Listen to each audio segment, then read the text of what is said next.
Adios, ça joue le chalet ou bien? Vous voyez, on est dans le pays des chalets ici, on a une météo incroyable.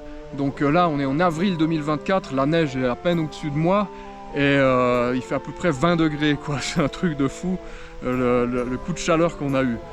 Aujourd'hui, j'avais rien prévu, j'étais juste venu me balader et je cherchais à me reconnecter, voilà, à ma culture en cherchant des petits bouts de Suisse qui existent encore.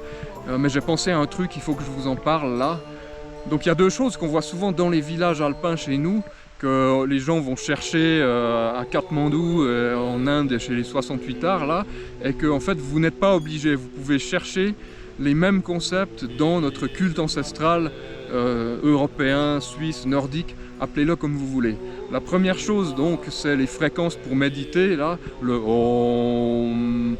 Il y a des fréquences comme ça apparemment qui sont méditatives. Et donc il y a la même chose chez nous, dans notre culture, ça s'appelle le bourdon dans la musique médiévale. Vous savez, c'est cette note en fond d'une musique qui est tout le temps la même.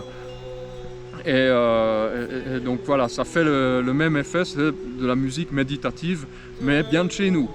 Et donc pour le folk revival, pour trouver des gens qui font ça en 2024, je vous recommande Bards in Exile, qui est un artiste dont je partage la musique sur mes vidéos parce que j'ai les droits d'auteur de cet artiste, voilà. Et donc pas besoin d'aller chercher des trucs chez les bouddhistes.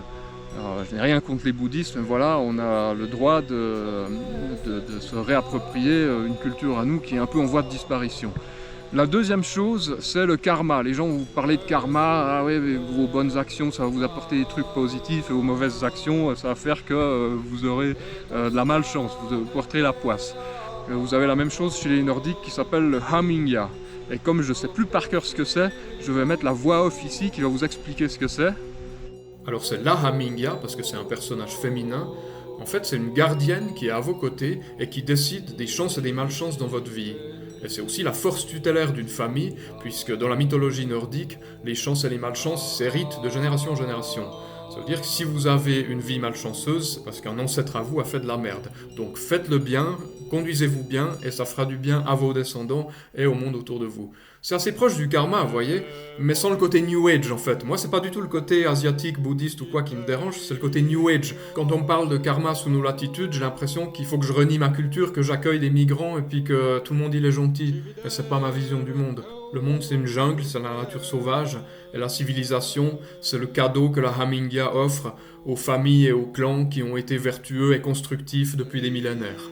Voilà, donc c'était juste deux passions que je voulais partager avec vous, la musique ancienne et la mythologie nordique celtique.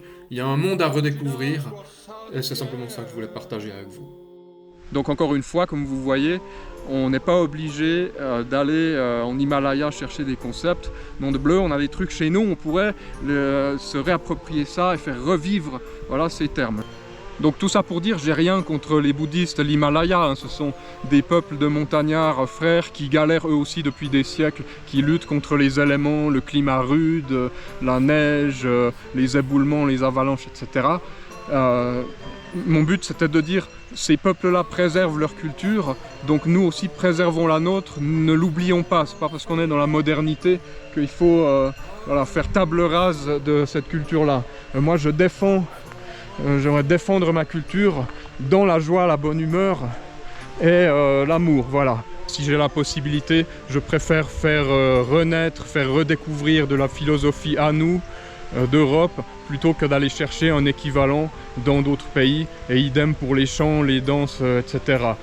Il y en a marre en 2024 de ces gens qui nous disent que si on va chercher de la culture chez nous, on est des extrémistes de droite, voilà, ça suffit. Alors voilà, je voulais juste vous dire ça, sur ces belles vues du Valais hors saison à 1700 mètres, je vous laisse, vous me dites et on se fait une rando, nom de bleu. Ciao, l'air de la montagne, ça réveille.